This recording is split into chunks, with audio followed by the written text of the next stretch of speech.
Every Who down in Whoville liked Christmas a lot.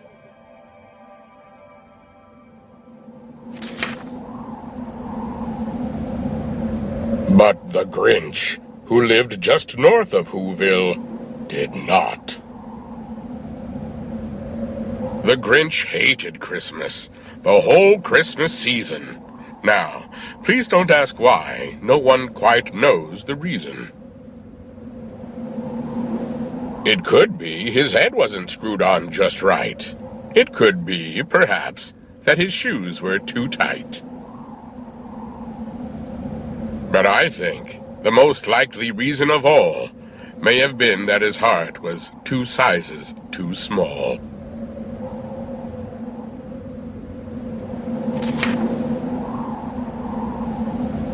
But whatever the reason, his heart or his shoes, he stood there on Christmas Eve, hating the Whos. Staring down from the cave with a sour, Grinchy frown at the warm-lighted windows below in their town. For he knew every Who down in Whoville beneath was busy now hanging a mistletoe wreath. "And they're hanging their stockings," he snarled with a sneer. "Tomorrow is Christmas. It's practically here." Then he growled with his Grinch fingers nervously drumming. "I must find some way to stop Christmas from coming." For tomorrow, he knew,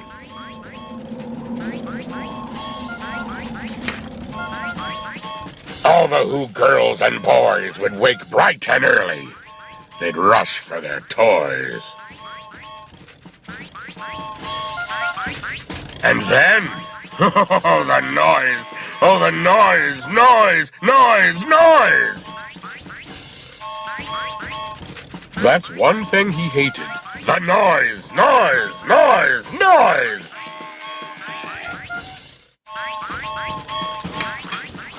Then the Whos, young and old, would sit down to a feast, and they'd feast, and they'd feast. And they'd feast, feast, feast, feast. They would feast on Who pudding and rare Who roast beast, which was something the Grinch couldn't stand in the least.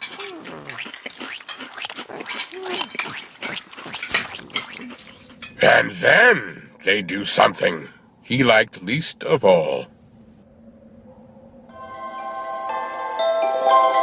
Every Who down in Whoville, the tall and the small, would stand close together. With Christmas bells ringing, they'd stand hand in hand, and the Whos would start singing.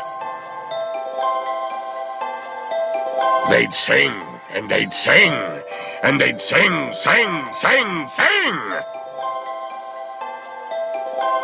And the more the Grinch thought of this Who Christmas scene, the more the Grinch thought, I must stop this whole thing. Why, for 53 years I've put up with it now. I must stop this Christmas from coming. But how?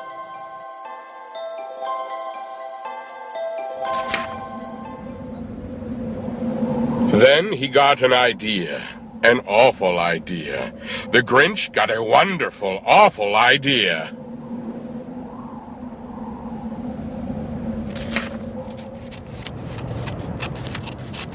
I know just what to do. The Grinch laughed in his throat, and he made a quick Santa Claus hat and a coat. And he chuckled and clucked. What a great Grinchy trick! With this coat and this hat, I look just like Saint Nick.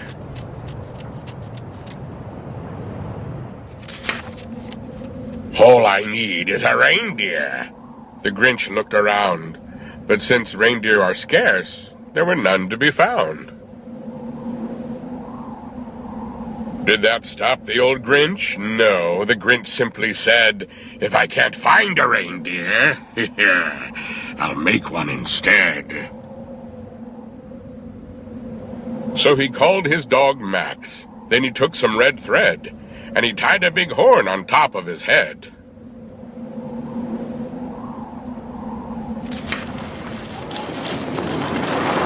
Then he loaded some bags and some old empty sacks on a ramshackle sleigh, and he hitched up old Max. Then the Grinch said, "Get up!" and the sleigh started down toward the homes where the Who's lay a snooze in their town.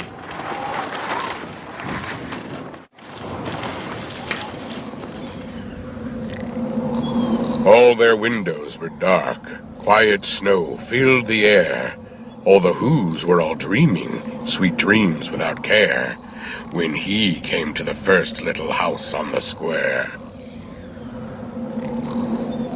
"This is stop number 1, the old Grinchy Claus hissed, and he climbed to the roof, empty bags in his fist.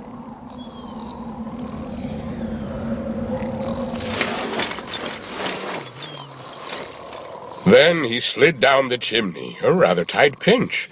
But if Santa could do it, well, then so could the Grinch.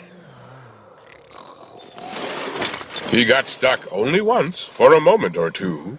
Then he stuck his head out of the fireplace flue,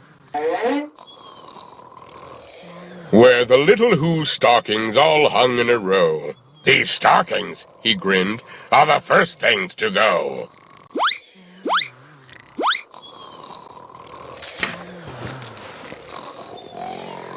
Then he slithered and slunk with a smile most unpleasant around the whole room, and he took every present.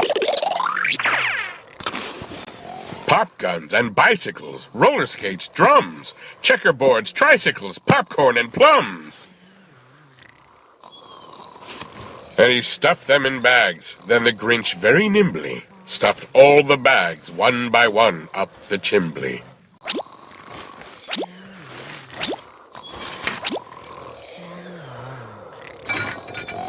Then he slunk to the icebox. He took the Who's feast. He took the Who pudding. He took the roast beast.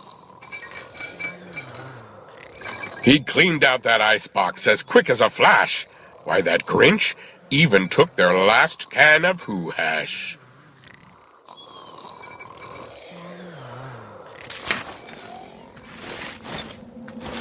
Then he stuffed all the food up the chimney with glee. "And now," grinned the Grinch, "I will stuff up the tree."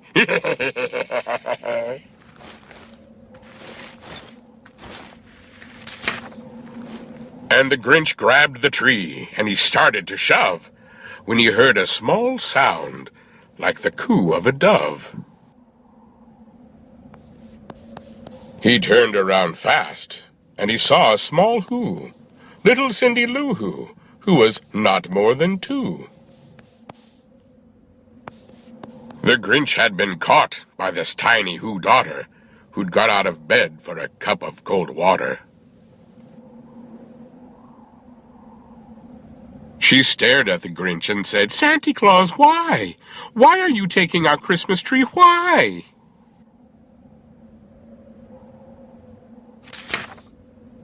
But you know, that old Grinch was so smart and so slick, he thought up a lie, and he thought it up quick.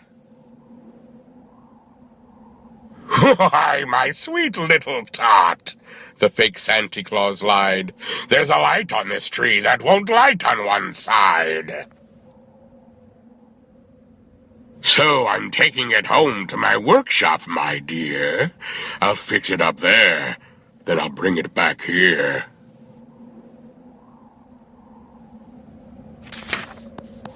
And his fib fooled the child. Then he patted her head and got her a drink, and he sent her to bed. And when Cindy Lou Who went to bed with her cup, he went to the chimney and stuffed the tree up.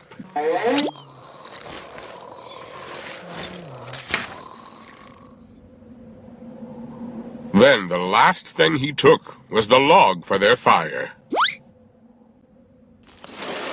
Then he went up the chimney himself, the old liar. On their walls he left nothing but hooks and some wire. And the one speck of food that he left in the house was a crumb that was even too small for a mouse.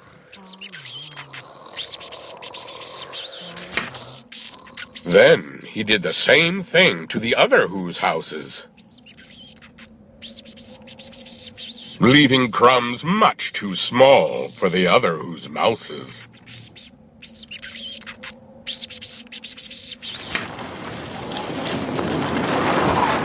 It was 1/4 dawn, all the Who's still abed, all the Who's still a snooze, when he packed up his sled.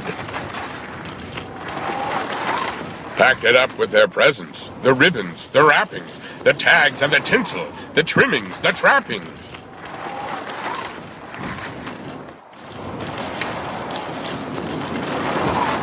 "3,000 feet up the side of Mount Crumpet, he rode with his load to the tip-top to dump it. Pooh-pooh to the Who's, he was grinchiously humming. They're finding out now that no Christmas is coming.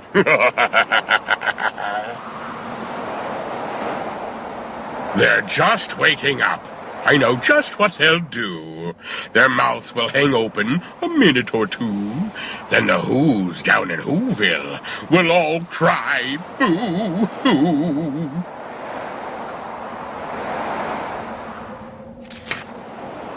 That's a noise, grinned the Grinch, that I simply must hear. So he paused, and the Grinch put his hand to his ear. And he did hear a sound rising over the snow. It started in low, then it started to grow.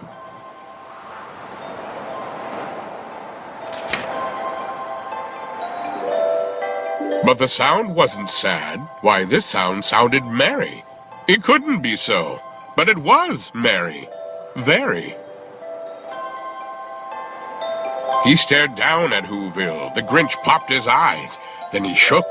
What he saw was a shocking surprise.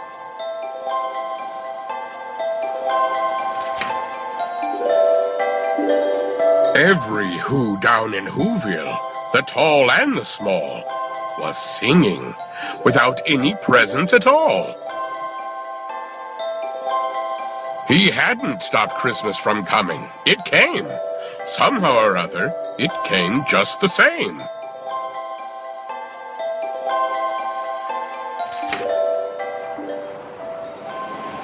And the Grinch, with his Grinch feet ice cold in the snow, stood puzzling and puzzling. How could it be so?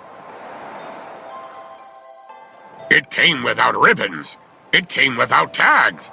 It came without packages, boxes, or bags. And he puzzled 3 hours till his puzzler was sore. Then the Grinch thought of something he hadn't before. Maybe Christmas, he thought, doesn't come from a store. Maybe Christmas, perhaps, means a little bit more.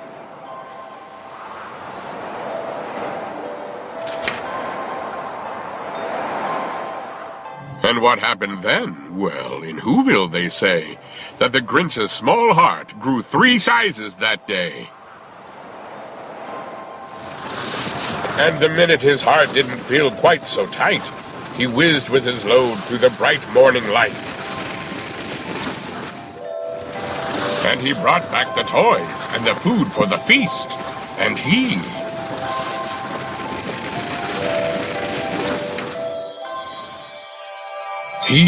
himself, the Grinch, carved the roast beast.